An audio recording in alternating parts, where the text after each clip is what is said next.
Hello, this is a video asking what happens when things go wrong. Not all of the questions will be about that, but it's a good way to study is what happens when things go wrong. How is it that things can break, or what if this part wasn't working well or this hormone wasn't there? So some questions that I thought of to ask you is why is the first sperm cell to reach the egg not the one to fertilize the egg? And hopefully you remember from studying that in order to get through the protective layer around the egg, the sperm cells need to break open the acrosome. The acrosome is full of digestive enzymes that help to break down these cells. It will take quite a few sperm to break their way through here. The first sperm to reach the egg is not going to be the one to fertilize the egg.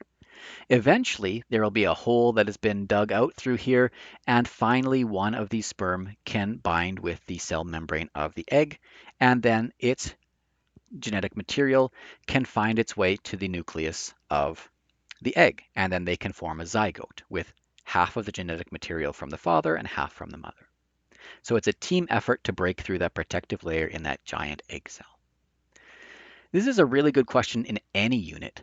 What happens if something is broken? Like in a man, if we have the testicles that don't work, well, we wouldn't have any sperm production, right? No spermatogenesis, which means no reproduction. We wouldn't have the production of testosterone either, which means that secondary sex characteristics would not be developed. If we had a blockage in the vas deferens, well, the sperm would still be made, but they wouldn't be able to be ejaculated. Or if there was a problem in, say, the seminal vesicles or the um, prostate or the bulbourethral gland, then some of the things that the sperm need mixed in to make semen, in order to survive the trip to the fallopian tubes, they might not be able to have. They might not survive that trip. So the sperm might be healthy and they might make their way out of the body. But as soon as they get into the hostile environment of the female reproductive system, they wouldn't be able to finish the job. Or in a female reproductive system, what if there was an infection? Oh, that color won't work there. What if there was an infection around the cervix? Maybe that would swell and not allow any of this of those sperm to come in to the uterus. If there was a problem with the uterine lining, maybe an egg couldn't implant if it got fertilized. If there was a blockage in the fallopian ducts or oviducts, then maybe the eggs that are released from the ovary wouldn't be able to make it to their implantation site. And we would have what's called an ectopic pregnancy. So that fertilized egg might make it there, but then it would start to grow, and it's not the place for it to grow, and that would cause a severe health problem if you don't fix that right away. If the ovaries had a problem, maybe they had a problem they were not ovulating, or maybe they were not producing the right hormones, then we would have problems with either the menstrual cycle or the ovarian cycle, depending on which hormone. Another question to ask yourself, why might breastfeeding mothers not ovulate? This is not a guarantee, but sometimes it's the case that you don't have ovulation until you stop breastfeeding. And that's because the hormone that produces that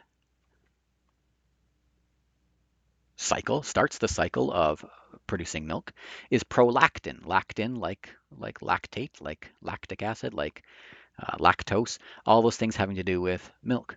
And pro means like before. So prolactin is a hormone involved in breastfeeding, and that stops the process of ovulation. This is good overall when it works because then you don't get pregnant while you still have a breastfeeding child, and your body's probably not ready for another pregnancy. But it's not foolproof. In breastfeeding, generally, this is not a question, this is just something that I thought of before recording this video, you probably want to know. What happens is first you have suckling and nerves are stimulated. Okay, there's an infant there and it needs milk. That nerve impulse goes up, of course, through interneurons, your spine, up to your brain, to the hypothalamus, and the hypothalamus says, "Oh, okay, time for milk." So it releases the hormone oxytocin into the blood, which travels through the body to the mammary glands, and that causes the contraction of smooth muscle there, which will release the milk. One last question I thought of that might be useful, and you can think of lots of questions along these lines as you're reading your notes. It's my strong recommendation that you ask yourself questions. What if this was broken? What's wrong? And if you're not sure, ask your instructor. How many chromosomes and whose are in the egg? Well, at first, there's 23, right? An adult human, if you have a look at your skin cells or your brain cells or your liver cells, there'll be 46 because you have 2N. You have a diploid cell. But in a gamete, you have 23. And these will be totally from the mother. But in a fertilized egg is called a zygote. In a fertilized egg, we would have 23 from the mother and 23 from the father, and they would, uh, hang on while I get my calculator out here, come back to give you the 46 that will develop into the full human after gestation. So even though these videos were longer than normal, of course, just like any review video, they won't cover everything.